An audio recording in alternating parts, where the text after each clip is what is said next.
Got a brand new propane tank wood stove. Before I paint it and cover up all the parts with black, I want to do a walkthrough on it so I can show you how it's all put together so you can see really good. And you'll be able to see my cuts and everything. So let's go through the parts. This one's got a 6-inch pipe flange. You can see where I did my angle grinder cut all around. This stove's also got a heat exchanger in it. Let's take a look at that. So there's a heat exchanger plate, and all a heat exchanger is extra surface area. So before the heat and smoke runs out of the stove, it'll hit this plate, heat this up, and then go out, therefore exchanging heat. Okay, and there's different ways of doing this. Sometimes in a stove there's double or even triple heat exchangers, but it's just an area like this that the smoke's going to hit, and then it's going to go around and go up. So it's just going to make your stove more efficient. And this one's got a small cooking plate area where you can put like a cup from a mess kit on it to heat up a cup of coffee. Okay, door is just a standard old door hinge, and let's take a look at this latch I made. And this stove is all recycled parts. So this latch is actually part of an old wood square cut apart, old door spring. And you can see my bolts and cuts on the door. And if you need to know anything about how to build these stoves, you can see my previous videos.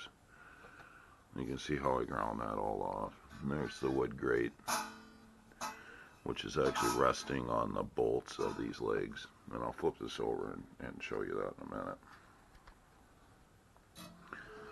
And there's the door latch action. Show you that door. Here's the under fire vent. I'll pull this out so you can see it. And this is just a flange off an old automobile exhaust system.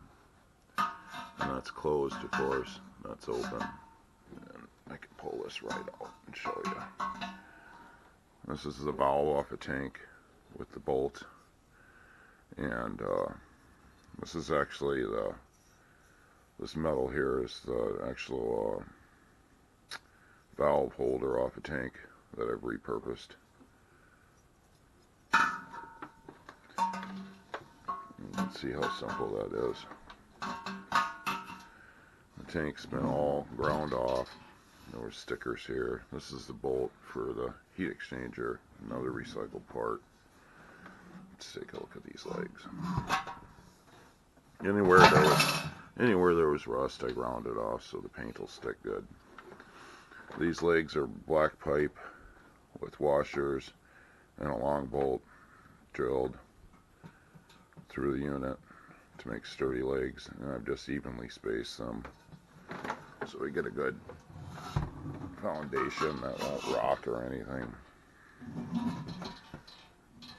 This door was cut from another propane tank.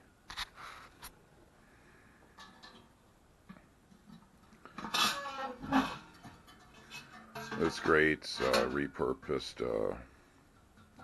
screen. There's a good view of the door and the central seam weld that they put on every propane tank that you need to grind off on the edges. Inside and actually outside too, so this latch will free float here.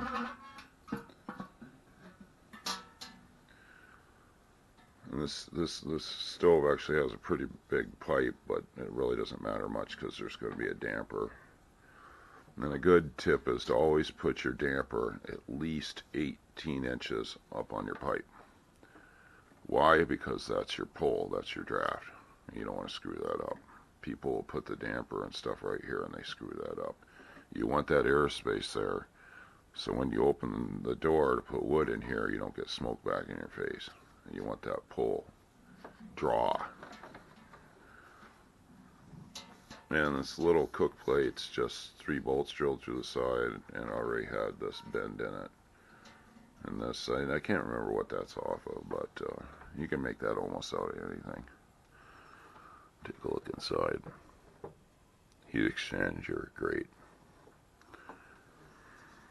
And there you have it. I hope this helped you building a stove, seeing it like this in its naked form, so to speak. This is going to be a great little stove. You can experiment and make these just about any way you want.